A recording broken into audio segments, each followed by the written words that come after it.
గుమగుమల వంటలే వంటలే తెరకొట్టే కారం రంగు రుచి ఆచి కారం పొడి. నిబంధనలు పాటించలేదు, జరిమానా వేసినా లెక్కలేదు, మా దారి అడ్డదారే, ఏం చేస్తారో చేసుకోండి. ఇది కర్నూలు రోడ్డు ప్రమాదానికి గురైన కావేరీ ట్రావెల్స్ బస్సు యాజమాన్యం వ్యవహరించిన తీరు. ప్రజా రవాణా వాహనంలో ఖచ్చితంగా అగ్నిమాపక పరికరాలు ఉండాలి. కానీ కావేరీ యాజమాన్యం ఈ బస్సులో వాటిని ఉంచలేదు. అధికారులు జరిమానాలు వేసినా పట్టించుకోలేదు. మరోవైపు సీటర్ బస్సుకు ఎలాంటి అనుమతులు లేకుండా స్లీపర్గా ఆల్టరేషన్ చేశారు. ఇలా అడుగడుగునా కనిపిస్తున్న నిర్లక్ష్యం 19 మందిని నిలువున దహించేలా చేసింది. కర్నూలు బస్సు ప్రమాదానికి నిర్లక్ష్యపు మంటలే కారణమైంది. యాజమాన్యం నిబంధనలు పట్టించుకోకపోవటం వల్లే నిండు ప్రాణాలు బలయ్యాయి. కేంద్ర ప్రభుత్వ మార్గదర్శకాల ప్రకారం ప్రతి ప్రజా రవాణా వాహనంలో తప్పనిసరిగా అగ్నిమాపక పరికరాలు ఉండాలి. అయితే వాటిని ఏర్పాటు చేయకుండా వేమూరి కావేరీ ట్రావెల్స్ బస్సు యాజమాన్యం నిబంధనల్ని తుంగలో తొక్కింది. అగ్నిమాపక పరికరాలు లేవని గతంలో అధికారులు 2 సార్లు జరిమానా విధించారు. అధికారుల ఆదేశాల్ని బస్సు యాజమాన్యం బేఖాతరు చేసింది. ఏమవుతుందిలే చూసుకుందామన్నట్లు వ్యవహరించింది. ఫలితంగా బస్సు నిలువునా తగలబడి 19 మంది సజీవ దహనమయ్యారు.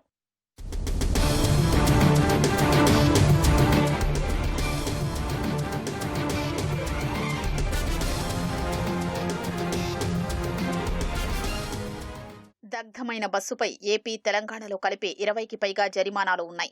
ఈ బస్సు నిబంధనలు ఉల్లంఘించిందని గతేడాది సెప్టెంబర్ నుంచి ఈ ఏడాది జూలై వరకు రవాణా శాఖ అధికారులు 5 సార్లు జరిమానాలు వేశారు. గతేడాది సెప్టెంబర్ 20న నెల్లూరులో రవాణా శాఖ అధికారులు ఈ బస్సు తనిఖీ చేసినప్పుడు రోడ్డుకు అడ్డంగా బస్సు నిలపడం, డ్రైవర్ యూనిఫామ్ ధరించకపోవడంతో జరిమానా వేశారు. ఈ ఏడాది మే 16న కాకినాడ జిల్లా కృష్ణవరం వద్ద రవాణా శాఖ అధికారులు తనిఖీ చేశారు. అగ్నిమాపక పరికరాలు లేవని, ఎదుటి వాహనాల డ్రైవర్ల కళ్లపై ప్రభావం చూపేలా నిబంధనలకు విరుద్ధంగా ఎక్కువ వోల్ట్స్ ఉండే హెడ్లైట్స్ వాడుతున్నారని జరిమానా విధించారు. జూన్ 11న శ్రీకాకుళం జిల్లా కుశలపురంలో ఈ బస్సును తనిఖీ చేయగా అప్పటికీ అగ్నిమాపక పరికరాలు ఏర్పాటు చేయలేదు. దీంతో మరోసారి జరిమానా వేశారు.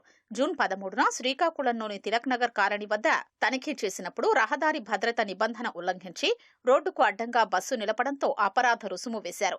జూలై 4న ఏలూరు జిల్లా బొమ్మలూరు వద్ద తనిఖీ చేయగా అధిక వోల్ట్స్ ఉండే హెడ్లైట్స్ వినియోగిస్తున్నారని, ప్రయాణికుల జాబితా లేదని గుర్తించి జరిమానా విధించారు. ఈ 5 జరిమానాల్లో 1 చెల్లించారు. ఇంకా 4 జరిమానాలు కలిపి 6,935 చెల్లించాల్సి ఉంది.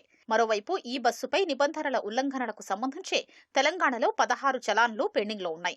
వీటికి సంబంధించి 23,120 జరిమానా చెల్లించాల్సి ఉంది. బస్సులో అగ్నిమాపక పరికరాలు లేవని రవాణా శాఖ అధికారులు 2 సార్లు జరిమానాలు విధించినప్పుడే యాజమాన్యం స్పందించి ఉంటే ప్రయాణికుల ప్రాణాలు దక్కేవి. బస్ కింద బైక్ ఇరుక్కుని మంటలు వ్యాపించినప్పుడు అగ్నిమాపక పరికరం ఉంటే ఆ మంటల్ని నియంత్రించి ప్రయాణికుల్ని రక్షించే అవకాశం ఉండేది. ఇవి లేకపోవడంతో మంటలు శరవేగంగా వ్యాపించి ప్రాణాలు తీశాయి. ఇప్పుడు ఎలర్ట్ అయినా కూడా బయటకు రాని పరిస్థితిలో సెకండ్స్లో, నిమిషాల్లో కాలిపోతున్నారంటే దాంట్లో వాడుతున్న మెటీరియల్, దాంట్లో వాడుతున్న ఫైర్ ప్యాసిఫైయర్స్ లేకపోవడము, ప్రతి సీట్ దగ్గర ఫైర్ ప్యాసిఫైయర్ పెట్టాలా, తర్వాత ఫైర్ క్విక్గా మూవ్ కాకుండా ఉండే వ్యవస్థని మనం ఖచ్చితంగా పెట్టుకోవాలా, స్మోక్ సకింగ్ డివైజెస్ పెట్టుకోవాలా, తర్వాత ఈ యొక్క మానిటరింగ్ వ్యవస్థ, క్యాలిబ్రేటివ్ వ్యవస్థ, ఎంత స్పీడ్లో వెళ్తున్నాడు, ఎక్కడెక్కడ బ్రేక్స్ వేస్తున్నాడు, దాని చుట్టూ ఉన్న విసినిటీ ఏంటి, డ్రైవర్ యొక్క రియాక్టివ్నెస్ని డిస్ప్లే చేసే వ్యవస్థ ఖచ్చితంగా ఉండాలా, బ్లాక్ బాక్స్ అనేది ఈ రోజున బస్సెస్ ఖచ్చితంగా పెట్టాలని, ఫెసిలిటీస్ ఖచ్చితంగా ఇవ్వాలని, మూడోది ఆటోమేటిక్గా ఫెసిలిటీ ఏ విధంగా ఉపయోగించుకోవాలనేది అవేర్నెస్ అనేది ఖచ్చితంగా ఆ యొక్క ప్యాసింజర్స్కి ఇవ్వాలనేది నా ఉద్దేశం. బస్సు రిజిస్ట్రేషన్ వ్యవహారం కూడా సరిగ్గా రాజుగారి 7 చేపల కథలా ఉంది. ఇది DD01N9490 రిజిస్ట్రేషన్ నెంబర్తో ఉంది. అంటే కేంద్రపాలిత ప్రాంతం దమన్ దీవ్లో రిజిస్ట్రేషన్ అయిందని అర్థం. కానీ రిజిస్ట్రేషన్ సర్టిఫికెట్లో ఒడిశాలోని రాయగడ చిరునామా ఉంది. బస్సుకు బీమా ఒంగోలులో చేయించారు. మొత్తంగా చూస్తే ఈ బస్సుకు 3 చోట్ల రిజిస్ట్రేషన్ మారినట్లు తేలింది.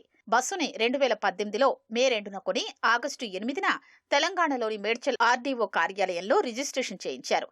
అప్పట్లో ఇది సీటర్ బస్సు. తెలంగాణ, ఏపీలో బస్సుల ఆల్టరేషన్ కు అనుమతించడం లేదు.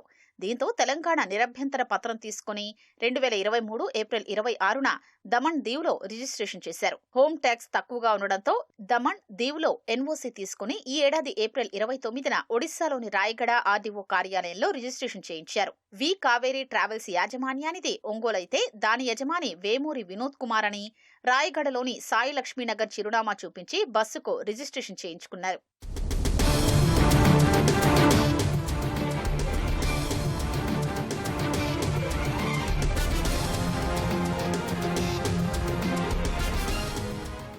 బస్సు రిజిస్ట్రేషన్ సర్టిఫికేట్, బీమా పత్రాలు, ఆల్ ఇండియా పర్మిట్ కాపీలు తదితరాలన్నింటిలోనూ 43 సీట్ల బస్గా మాత్రమే ఉంది. కానీ బస్సు స్లీపర్ బెర్తులతో ప్రయాణిస్తోంది. దీంతో ఎలాంటి అనుమతులు లేకుండానే నిబంధనలకు విరుద్ధంగా సీటర్ బస్సును స్లీపర్ బస్సుగా ఆల్టరేషన్ చేసినట్లు తెలుస్తోంది. దీన్ని ఏ రాష్ట్రంలోనూ రవాణా శాఖ అధికారులు గుర్తించి పట్టుకోలేదు. వి కావేరీ ట్రావెల్స్ కు 100కు పైగా బస్సులున్నాయి. వీటిలో పదుల సంఖ్యలోని సీటర్ బస్సులోనూ ఆల్టరేషన్ చేసి స్లీపర్లుగా మార్చి ఒడిశా, దమన్ దీవ్, ఈశాన్య రాష్ట్రాల్లో రిజిస్ట్రేషన్ చేయించారు. వీటికి సీటర్ నుంచి స్లీపర్గా మార్చేందుకు అనుమతులు ఉన్నాయా లేదా అనే దానిపై రవాణా శాఖ అధికారులు కూడా స్పష్టత ఇవ్వలేకపోవడం గమనార్హం.